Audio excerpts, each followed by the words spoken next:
petite histoire que j'ai lue hier soir, ce matin, 4 heures du matin. La force des tzadikim. On ne joue pas avec eux. On a vu que celui qui a joué avec Moshe Rabbeinu, il a reçu une tannée. Et on ne parle pas des petites personnes. On parle des grands tzadikim de l'époque. Ils étaient tous des prophètes. Ils ont voulu détrôner Moshe Rabbeinu.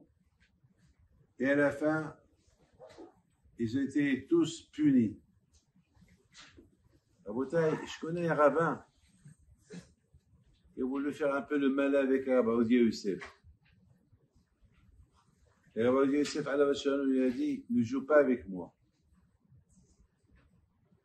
Je connais 3-4 personnes, j'ai 74 ans, donc je connais 3-4 personnes dans ma vie.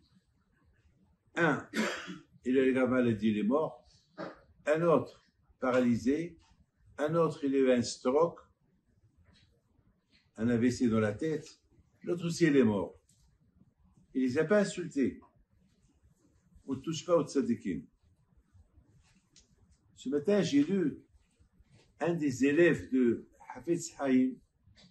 Et tout ça, on l'apprend de la paracha de cette semaine. La paracha de cette semaine, c'est la paracha de Korah. La paracha de Korah, c'est la paracha qui nous apprend on ne touche pas aux tzadikim. D'ailleurs, de Pekavot, c'est écrit il faut s'éloigner d'eux. Ça veut dire que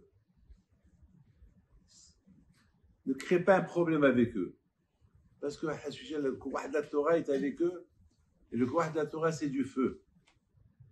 Il y avait un rabbin que la communauté ne l'aimait pas trop. Pourquoi? Parce qu'il était très strict. Très strict dans la halakha, et les gens, ils ont décidé de nommer un dayan à sa place. Lui, il ne savait pas. Et voilà, le Shabbat, il apprend que la communauté, 5 personnes, ils ont fait une révolution, ils ont nommé un dayan à sa place. Bon. Lorsqu'ils ont vu le Echal, il leur a dit, j'ai appris que vous avez nommé quelqu'un à ma place, ça veut dire que je suis dayan sans votre approval, sans votre permission. Alors il faut savoir une chose, que tout ce que j'ai fait jusqu'à maintenant, c'est les Shem Shamaim. Je fais ça pour Hachem. Et si vous êtes, c'est vraiment Hachem l'accepte avec vous, alors ces 5 personnes, ils passeront l'année. Sinon, ils ne vont pas passer l'année. Alors il y avait Rav Issa Miltzer, Alav Shalom, le grand rabbin de Yerushalayim, était vivant. Il a dit, Kvod Harav, je ne peux pas faire ça. Et si jamais ils ne vont pas mourir, alors il va vahilou Hachem.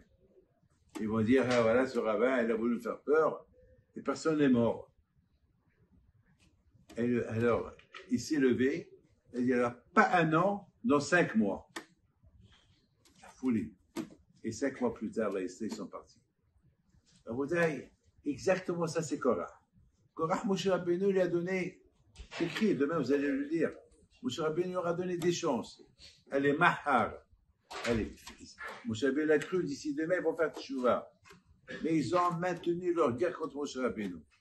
Alors là, Moshe Rabbeinu lui a dit, Hachem, tu vas m'écouter maintenant, Hachem.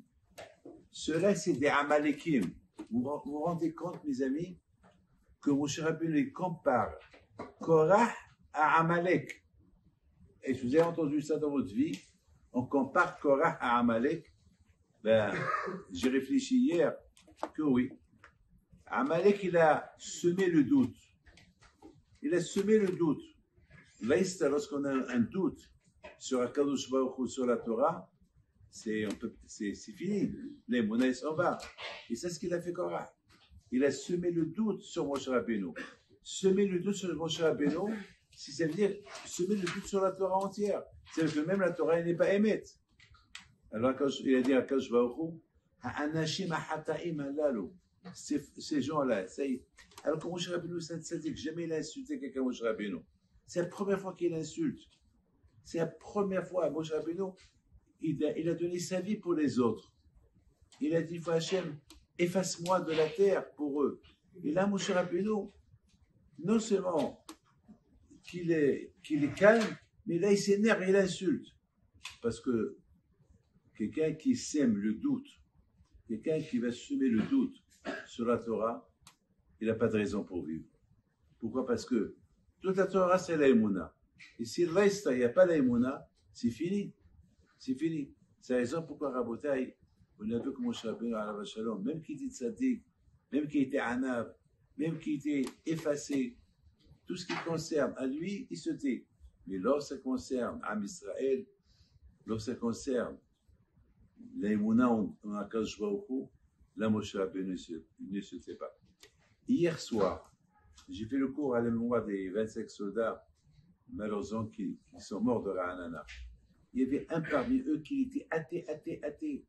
Un garçon. Il faisait rien du tout. Et Mamash, la mort de son copain, Amselem, ça l'a renforcé. Est-ce que la mort de quelqu'un renforce quelqu'un? Ben oui. Oui. Pourquoi? Parce qu'il a entendu une phrase. Une phrase. Et c'est quoi la phrase qu'il a entendue? Une phrase. À l'enterrement, il a entendu une phrase. Et c'est quoi la phrase qu'il a entendue? Eh bien, un juif, même s'il n'est pas religieux, s'il va mourir pour Am Israël, pour le nom d'Hachem, les portes de Gan Eden sont ouvertes pour lui. Cette phrase-là, elle a beaucoup joué en lui, et ça l'a réveillé. Et depuis, il porte des tefilines, il commence à respecter le Shabbat, etc. Voilà, Rabotai, que Hachem vous protège, vous donne la parnassa.